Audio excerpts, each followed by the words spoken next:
students, it's our worksheet number 34 for classes 6 to 8th, scheduled to be done on 13th August 2020. Yes, it is about microorganisms, means subject science. Microorganisms or microbes are the invisible submicroscopic creatures that are found in abundance everywhere around us. Let us observe some of the experiences from our daily life.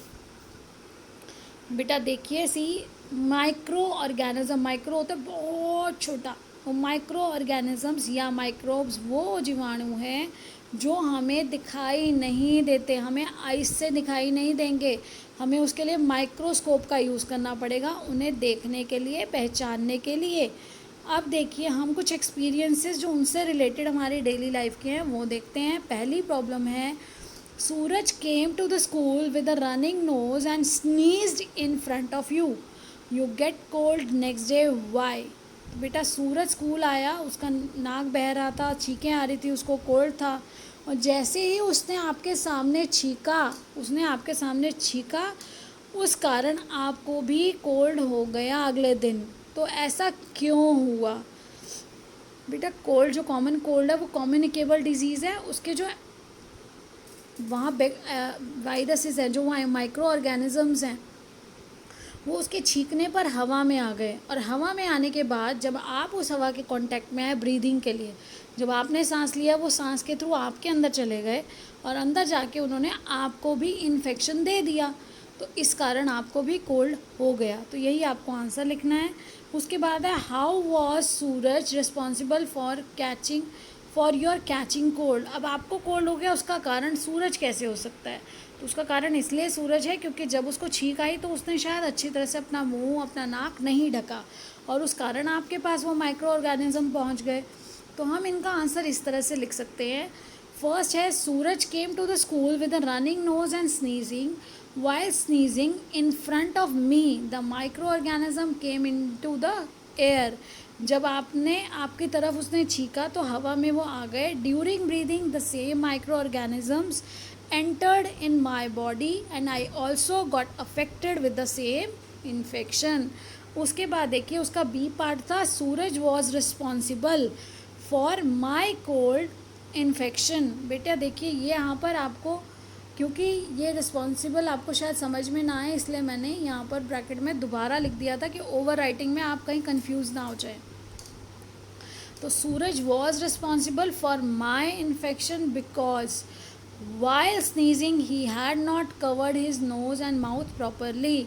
तो जब उसको छींक आ रही थी उसने शायद उस समय अच्छी तरह से अपना नाक और मुंह नहीं ढका, और जो ड्रॉपलेट्स बाहर आए, जैसे आपने कोविड में भी सुना है, अभी कोरोना वायरस के लिए भी ये कहा जा रहा है कि आप मास्क रेगुलर लगा के रखें, घर से बाहर जाएं तो किसी भी तरह, देखिए सांस अगर हम लेंगे तो हमारा मुंह जो है उसके आगे जब मास्क होगा तो वो छन के जाएगी हवा, और दूसरा अगर किसी को कोई इन्फेक्शन है तो वो इन्फेक्शन उससे दूसरे तक वो कम्युनिकेट नहीं करेगा, वो आगे ट्रैवल नहीं कर पाएगा, क्योंकि बीच में एक बैरियर आपका मास्क है।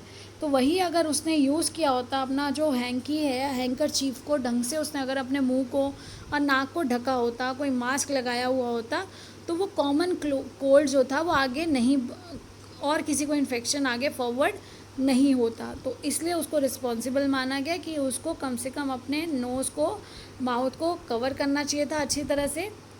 अब देखिए प्रॉब्लम 2 थी जो हम अभी देखते हैं। प्रॉब्लम 2 है, Radhika adds a teaspoon of curd to a bowl of milk and leaves it overnight to make a bowl of curd, why did she add curd।